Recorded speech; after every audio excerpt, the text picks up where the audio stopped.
اینجا پرفروش ترین خوشبار شیراز. کاکوی طلا اینا حجم ارسالی های یه روزمونه فقط. مگه میشه شب یلدا باشه ما به فکرتون نباشیم؟ اونو بسپار من، از پرفروش ترین مغزیجات شب یلدا یه پک 12 تایی براتون ساختم. بریم ببینیم چه خبره. بریم. این پکمون پسته احمدی خام داره، بادام هندی داره، آکادمیا سایز درشت داره، مغز گردو ایرانی داره، مغز بادام ایرانی هم روش هست، بادام پوست کاغذی هم داره، مویز بدون هسته، مغز بادام زمینی ایرانی، انجیر استحبان، توت خشک مشهد،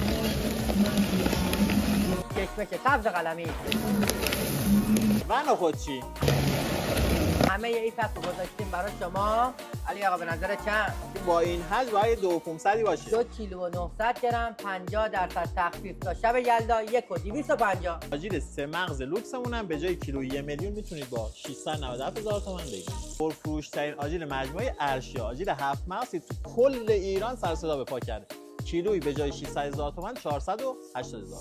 اینم آجیل 12 مغز که خودم فنشم، به جای 1 میلیون شده کیلویی 497,000 تومان. از 3 کیلو به بالا ارسالش به کل کشور رایگان.